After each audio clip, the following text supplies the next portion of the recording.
მოგესალმებით, თქვენ უყურებთ რეგიონის დღის მთავარ ამბებს. ახალციხეში კოსტავას ქუჩაზე ძველ შენობაზე ძველი აივნები დაზიანებულია, რომელიც შეიძლება საფრთხის შემცვლელი იყოს. გთავაზობთ ვიდეოს.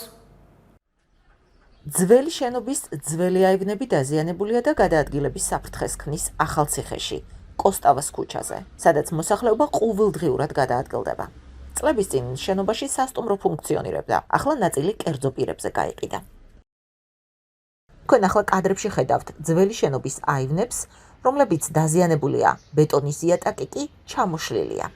ჯამში შენობას 8 აივანი აქვს, აქედან უმეტესი მათგანი დაზიანებულია და რეაბილიტაციას საჭიროებს. აივნების შესახებ სიუჟეტი ჩვენ გასულ წელსაც მოგიმზადეთ და შენობის მეპატრონისგან რეაბილიტაციის ამაოდ აპირებაც მივიღეთ. ახლა ეს საკითხი აქტუალური მას შემდეგ გახდა, რაც თბილისში სადგურის მოედანზე ავარიული კორპუსის ნაწილი ჩამოინგრა. შედეგად კი 2 მოქალაქე დაიღუპა, ხოლო 1 დაშავდა. სასტუმრო მესხეთი შეპესე ვიქტორიას ეკუთვნის, რომელსაც 4 მეწყილე ჰყავს. მათ შორის არის ახალციხის, ასპინძის და ადიგენის ყოფილი სახელმწიფო რწმუნებულის ცოლი ქეთევან კოპაძე. კომპანიის დირექტორი კი ჯემალ ჟუჟუნაძეა. ჩვენ ერთ-ერთ მეწილეს თენგიზ ბუცხრიკიძეს დავუკავშირდით და მისგან შევიტყვეთ, რომ ავარიული აივნებიანი შენობის ნაწილი კერძო პირებზე გაყიდეს. იგივეს გვიდასტურებენ ახალციხის მერიაშიც. მათი თქმით, რადგან შენობაში უკვე კერძო პირები არიან შესახლებული, მუნიციპალიტეტს მისი რეაბილიტაციის უფლება აქვს.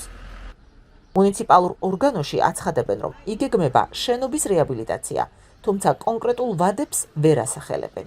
კოსტავას ქუჩაზე არსებული შენობის აივნები წლებია დაზიანებულია და რეაბილიტაცია საჭიროებს. ეს სწორედ ის შენობაა, საიდანაც 2020 წელს ფანჯარა ჩამოვარდა, ქვეითად მოსიარულეს დაეცა და ხელი დაუზიანდა. უჭირთ ნამდვილი ამბავის ყალბისგან გარჩევა, წერა, მეტყველება, არიციან ქართული, ვერ აყალიბებენ აზრს. ნათქვამია გაეროს ბავშვთა ფონდის საქართველოს ახალგაზრდების უნარებისა და კომპეტენციების შესახებ ახალ კვლევაში. მიზნობრივი კვლევა გაეროს ბავშვთა ფონდმა საფრანგეთის მთავრობის მხარდაჭერით 2024 წლის ოქტომბერ-ნოემბერში ჩაატარა. ჯამში მონაწილეობა თბილისში, თელავში, ქუთაისში, ბათუმში, ზუგდიდში, გორში, ახალციხეში და ახალქალაქში მცხოვრებმა 18-დან 20 წლის ასაკის 155 სტუდენტმა მიიღო. კვლევის მიხედვით გამოკითხული ახალგაზრდების ნაწილს უჭირს აზრების მკაფიოდ გამოხატვა, წერა და კრიტიკულად აზროვნება, ხოლო ეთნიკური უმცირესობებისთვის ენობრივი ბარიერი დამატებითი სირთულეა აკადემიური ჩართულობისთვის.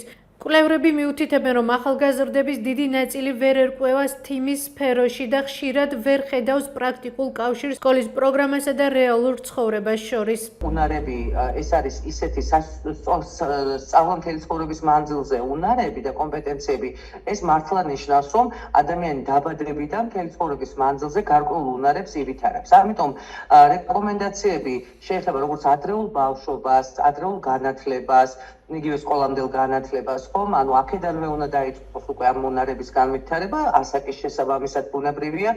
სასკოლო განათლებაში, ანუ ფორმალურ განათლებაში უნდა გავაძლიეროთ.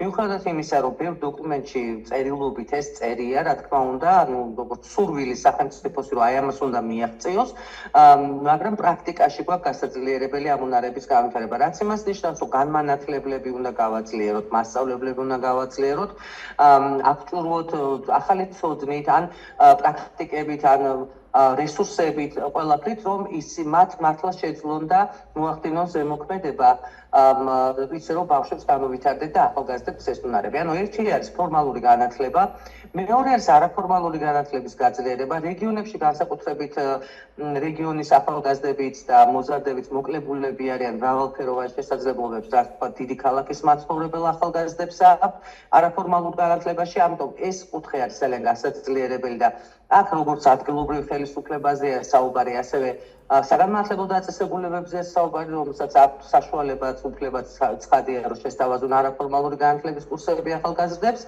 ძალიან მნიშვნელოვანი რეკომენდაცია არის ის, რომ აი ესეთ ციფრულ სამყაროში ახალგაზრდებს გქონდეთ ადგილი, სადაც ისინი თქვა დისტანციურად მიიღებენ, დისტანციურად ცოდნებს მიიღებენ და უნარებს განევითარებენ, ხო თვით სწავლას შესძლებენ, იმიტომ რომ ვიცით რომ ძალიან ბევრი პლატფორმა არის მსოფლიოში ასეთი და ქართულენოვანი იქნებოდა ძალიან მნიშვნელოვანი ამ ახალგაზრდებისთვის. კარგია, რა თქმა უნდა, რეკომენდაციებში გვიწერია ისიც, რომ აკადემიური უნარები, ეთნიკური უმცირესობის ახალგაზრდობის და აკადემიური ქართული თქვა უფრო გაძლიერდეს უნდა აუცილებლად და ეს გაძლიერება როგორ ხდება სათანადოდ მასწავლებლის და რესურსის მომზადებით და სისტემური ასე ვთქვათ ამ ახალგაზრდების ამ ბავშვების თუ მოზარდების სისტემური მეცადინეობით ხო სწავლასწავლების პროცესით და ასევე ვფიქრობთ ასევე ამ რეკომენდაციებში გვიწერია მენტალურ ჯანმრთელობას და ეხლა მე გამსხვილებულად ვიძახი ცხადია უფრო დეტალურად არის რეკომენდაციები ჩაშლილი მენტალური ჯანმრთელობის შესახებ ცნობიერების და ცნობიერების გაზრდა და ცოდნის გავრცელება ახალგაზრდობიდანვე, ბავშვობიდანვე, რომ ახალგაზრდებმა შეძლონ უკეთესად ამოიცნონ თუნდაც რაღაცა ტიპის სიმპტომები, რომელიც მნიშვნელოვანია, იცოდნენ სად მიიღონ სერვისები, ან ახსნა მოუძებნონ თავიანთ მაგალითად თუნდაც ხასიათისცვლილებას, რაც ბევრ ახალგაზრდას ხშირად ახასიათებს. ამიტომ ცოდნა ძალიან მნიშვნელოვანია, რომ ამ თემაზე ცოდნა პირველ ეტაპზე გაიზარდოს. 21 მარტს პარლამენტთან სკამების მიტანის გამო ახალციხელი აქტივისტი თათია აფრიამაშვილი 16 ივლისს 4000 ლარით დააჯარიმეს. გადაწყვეტილება დღეს გახდა ცნობილი. საუბარია 21 მარტის აქციაზე, როცა პარლამენტთან 3 სტუდენტს პლასმასის დასაკეცის სკამები მიჰქონდა.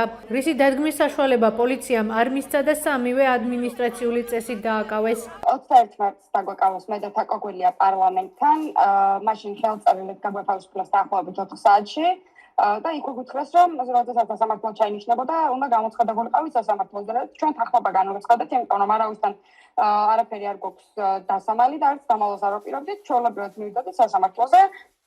ამის მერე გავიდა თვეები, არანაირი გამოხმაურება ამ საქმეს არ მოყოლია, მაგრამ ეხლა ახალად ამ საქმის ამოქეკვა სასამართლოში მომხდა დაპირისპირებებში უკავშირებთ მაგას, იმიტომ რომ ვერაფერი მოიფიქრეს ისეთი რითიც სამართლებრივად კიდევ ერთხელ მომედავებოდნენ და კიდევ ერთხელ შეძლებდნენ ჩემს დაკავებას და გაიხსენეს ძველი საქმე, როდესაც უკვე დაკავებული ვიყავი და სასამართლო პროცესი არ იყო ჩანიშნული აქამდე და ეხლა გადაწყვეტეს, რომ რაღაცა ისევ შევეშინებინე, იმიტომ რომ დაახლოებით ესეთ ტაქტიკით თუ შენ არ გაჩერდები, ისევ იზოლატორში ჯარიმის გადახდას, რა თქმა უნდა, არ ვაპირებ, იმიტომ რომ საერთოდ არ ვთვლი, რომ ეს ჯარიმა სამართლიანი ან მეკუთვნოდა რამე შემთხვევაში.